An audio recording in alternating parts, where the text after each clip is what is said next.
आज जिस तरह से तोपसे में बुलडोज़र चला है, इसके बारे में क्या कहें? देखिए, पहली चीज़ है तो मैं गवर्नमेंट को रिक्वेस्ट करना चाहता हूँ कि जो इलीगल, मेरे को मालूम है वो इलीगल बिल्डिंग्स थी, उसमें फायर लाइसेंस नहीं था, सब कुछ जायज़ है।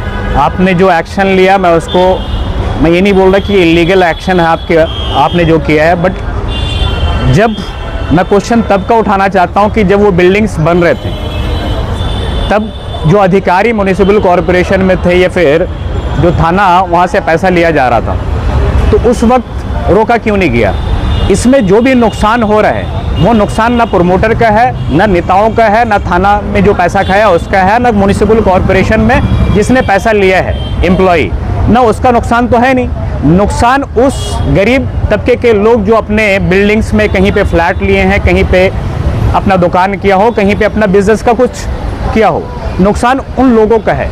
मैं शुभेंदु अधिकारी जी से मैं रिक्वेस्ट करना चाहता हूँ कि आप वेस्ट बंगाल के सीएम बन चुके हैं, अब आपको सभी लोगों का दिल जीतना है।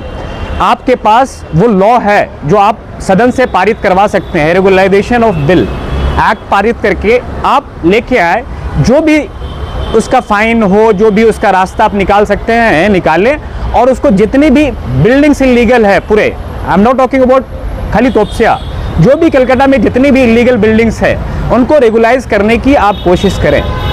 दूसरी चीज़ें, लोगों को गुस्सा हताशा नहीं होना है, आपके साथ कांग्रेस पार्टी खड़ी है। मैं खुद एक कैंडिडेट कस्बा का हूं और कस्बा के निवासियों से मैं गुजारिश भी करता हूं, अनुरोध भी करता हूं कि आप हताशा में ना आए। आपके साथ कांग्रेस पार्टी का कैंडिडेट, कांग्रेस पार्टी आपके साथ खड़ा है। अगर कोई भी इलीगल तौर पे आपका बिल्डिंग गिराएगा, आपके सामने ज़िशान अहमद आके आपके साथ कंधों से कंधा मिलाकर के खड़ा रहेगा। कानूनी कार्रवाई या कानूनी एतबार से जो कुछ भी करना होगा, मैं 2-3 दिन के अंदर मैं सीएम साहब से भी टाइम मांगूंगा, और जो अथॉरिटी है, बिल्डिंग अथॉरिटी है, जो मिनिस्टर बनेंगे, मैं उनसे भी मिलूंगा।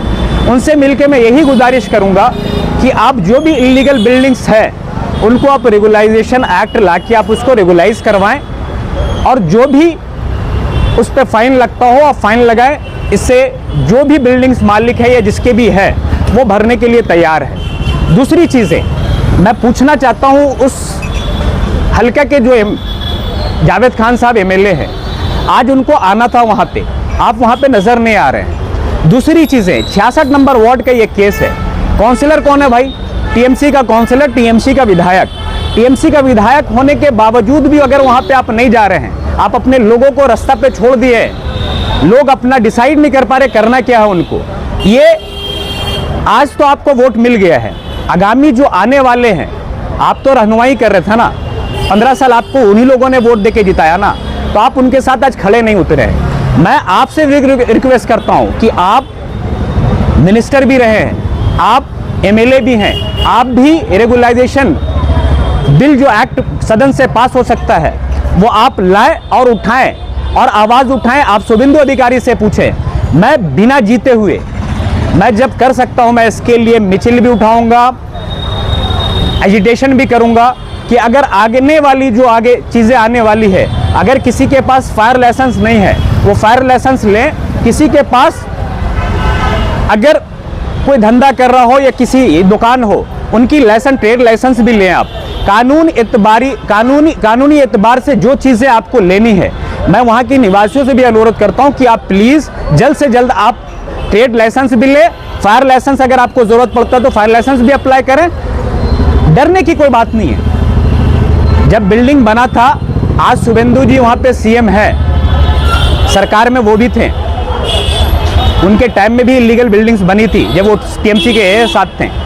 मैं सरकार से फिर से अनुरोध करता हूँ, मैं टाइम भी मांग रहा हूँ शुभेंदु जी से, मैं आज मेल भी करूँगा, मैं टाइम भी मांगूंगा, उनसे मिलने की हर कोशिश जो होगी मेरी, जितनी जल्द से जल्द मैं मिल पाऊँ उनसे, मैं मिलने की पूरी कोशिश करूँगा और मिलूँगा भी, और आपके लिए आवाज़ उठाऊँगा।